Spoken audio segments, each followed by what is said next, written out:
friends, welcome back to my channel. What are we doing today? Today I am playing around with my Albrecht Durer Faber-Castell watercolor markers. I have been playing with this for some time. I'm showing you there my color selection I'm working with. I keep them in a case, so it's not only the Albrecht Durer that is in that case. Other water-based markers are also in that case as well, as you can kind of hinted there. And this is basically what I'm working with. Normally I fold my swatch card just to have whichever version visible that I need. And I've had these two illustrations drawn out for some time. So today I am putting color to paper, and I just want to play around with these markers. Just kind of like finish off this sketchbook, because that was like my goal for 2023, to try to finish as much sketchbooks as possible. And these one are on their closing end, so I'm trying to finish them off. I kind of forgot what techniques I used first with the Albrecht Durer, and then it kind of come back to me, but it was kind of okay with this because I was able to get the punginess of that color out. And here you see me now swatching out the black on my ceramic palette. It's actually a ceramic plate that I bought, and I just use it as a palette. I wanted the black to be black, but not as intense as it is if I just put the pure marker on the paper itself. So that was what I was going for, and I think I kind of succeeded in that light. Also, I have with me a tissue in my left hand, and on my right side there is a a rag that is pinned to the chair.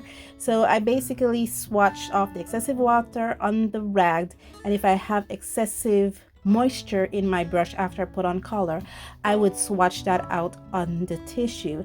And I'm just enjoying the process. For 2024, we're exploring, enjoying the process of painting, of coloring, of just creating.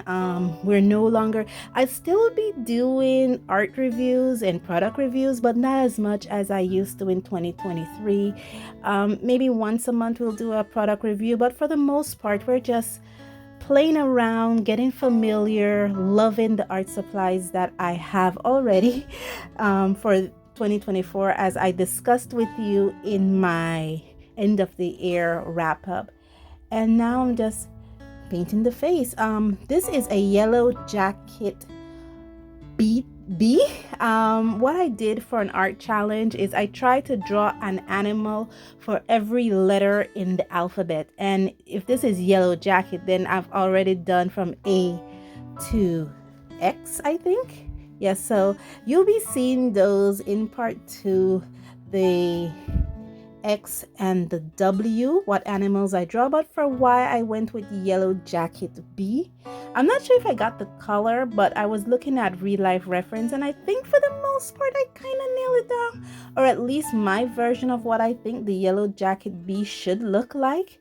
I'm going in there now with some phthalo blue. I water it down and dilute it quite a bit to kind of get the wing of the bee.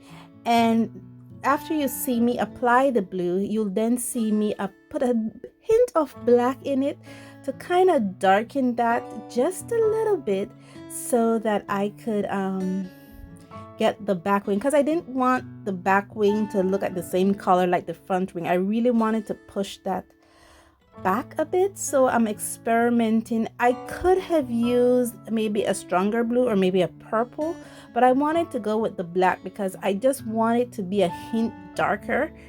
And I accomplished it to some degree, but to another degree it kind of changed the color in me a bit. It made it look more green than anything, so I was wondering what was going on with my black there. But I think because I was using very diluted tones, it didn't look too overwhelming, the green color. And there you see me now going with the pure marker on paper, and you'll see how black that off limb came out for the bee. Now I think it's time for me to do the background for the zebra, or it's zebra. How do you guys pronounce it? Zebra or zebra? And I'm mixing it with the phthalo blue and black mixed up with some yellow And I didn't want to use the green that is provided in the Albrecht Durer Faber-Castell Albrecht Durer watercolor markers. These are the I have with me here, I think 22 colors. And I wanted to mix my green a bit because I wanted to look a bit different. I wanted it to be a more unique kind of green, so I decided to mix it. And there was not much painting I was going to do with this zebra here, or is it zebra? um it's not much painting I was going to do. I just basically do the backgrounds, put in some hints of black here and there, and finish it up.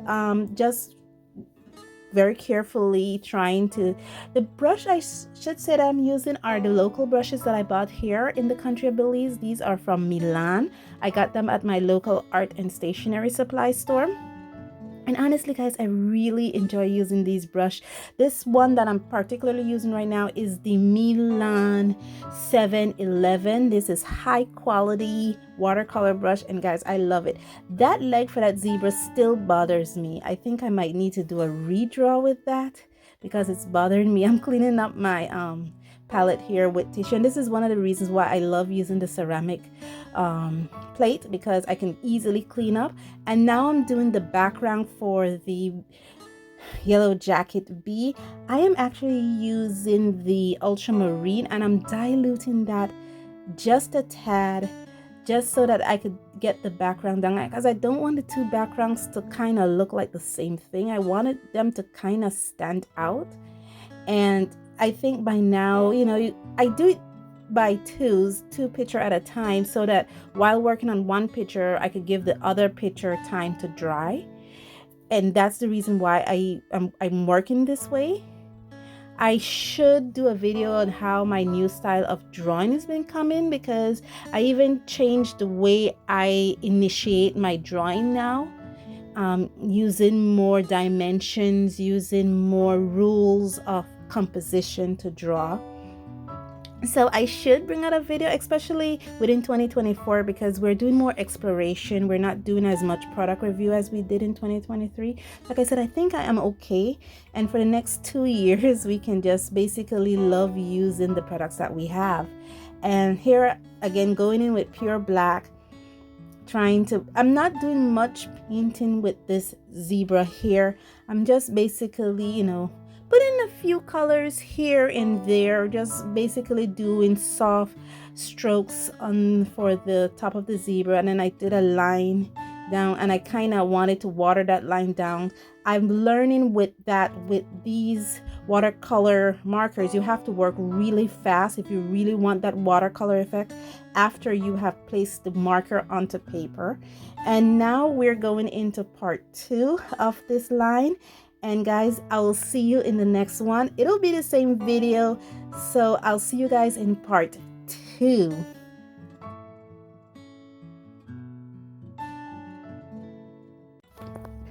Okay, so now in part 2, we are looking at walrus and X-ray tetra.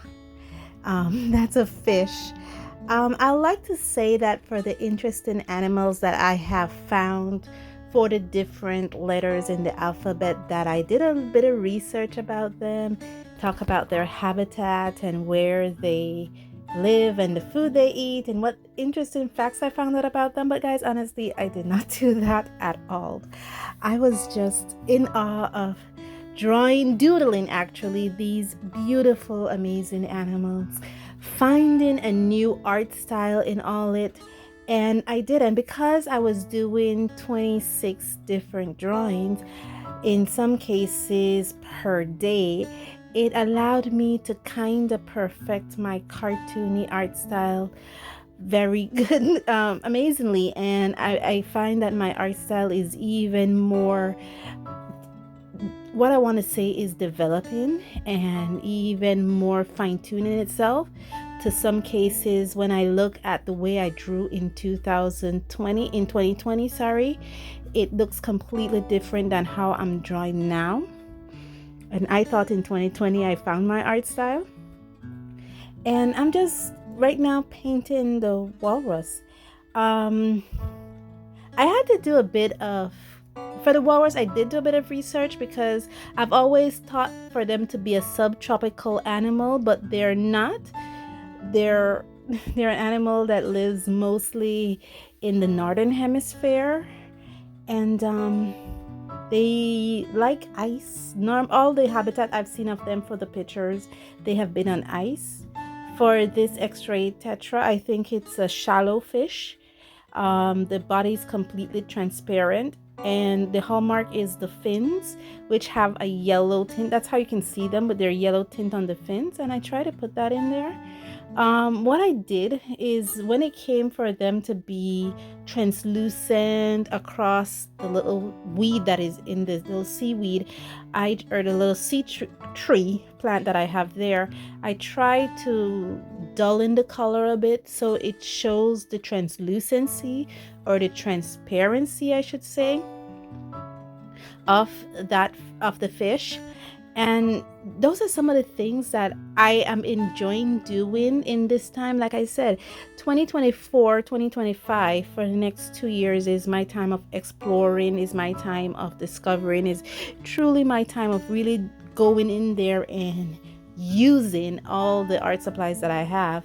And that's what I've been doing for the most part. I cannot say for the entire series, but for the most part of this challenge, I've used only the Albrecht Durer watercolor markers because I found that I have difficulty working with the watercolor markers. It's hard for me, I should say. I think it's the paper that I use it on, because I don't know what is the right type of paper to use watercolor papers with.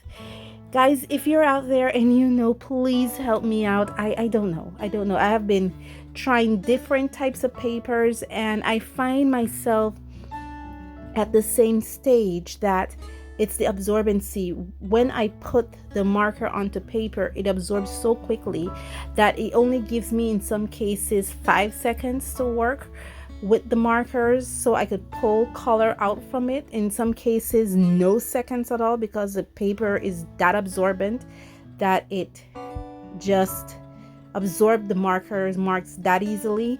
So it's easier for me to put the markers down on the palette, scratch it out on the palette, and pick color up from there and use the watercolor effect of the marker more than having the marker on paper itself, because I find it difficult to work with it on that. The only time I could work with marker straight on paper and use that use the watercolor effect with very little difficulty is if I treat the paper first with gesso or some kind of watercolor ground to kind of seal the paper in, so that the paper doesn't absorb the markers that quickly, and I don't have to use the aid of a palette to scribble the colors out on. And I'm not sure, is that seaweed? I think it's a sea plant. I've seen it a lot in coloring books and on cartoon drawings when it comes to underwater scene, but I'm not sure what type of plant it is. I just know I like drawing it.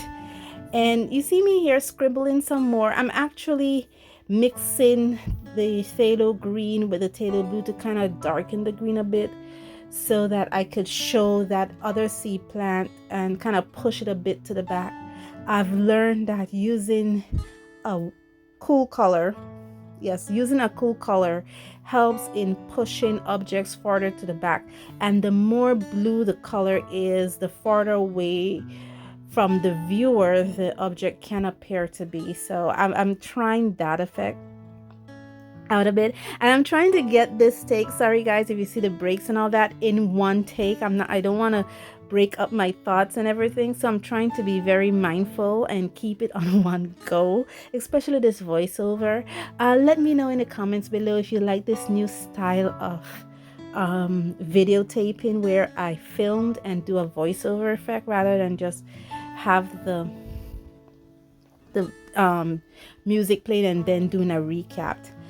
I think this one would be better for me while going to school, especially like I'm doing the once per week videos. I can tape it and then do voiceover. Mixing blues now. I think this one is ultramarine blue. I'm mixing. I know I better talk about the artwork. I'm mixing the ultramarine blue now. Diluting it down very, very lightly because I'm now going to be doing the sky. And after that, I did not tape that amazingly. I added some of the same brown. I think I used a sanguine brown to color the walrus. I used some of that same sanguine and I mixed it into the ultramarine to paint the waters that the X-ray tetra lives in. I wanted to be a bit darker than the one that the walrus was in, just to kind of show that one lives above and the other one lives below. I think these are the last paintings for this series in this book. There's one more painting I need to do before I could completely say yes, I finished this book. I probably will be doing a sketchbook walkthrough with you guys to show you the books that I've completed so far. I think with this book, I have now ended my promise to complete as much books as I can in 2023. And yes, and then I will, the drawing is already there. It's just a color. When I say the book is complete, that means I've already drawn on every single page, but it's just the actual coloring I need to do, and that does not necessarily means I'll do that coloring in the year that those pictures were drawn. So yeah, I'm just kind of putting a bit of blue on the X-ray tetra now, just to kind of, I don't want it to look so white, you know, I wanted to show its translucency, and still yet it will look a bit white on that because the amount of water that I have in is so much. Guys, this has been an amazing journey using this book, using this technique, drawing almost every day. I'm thankful and grateful that I was placed in such a position to do it. Thank you guys so much for joining me on this journey. Thank you guys for all your support and your love. And as always, guys, I always say this: stay safe, stay blessed, and I'll see you in the next one. I just realized I forgot to color the back leg of the walrus. Bye, guys.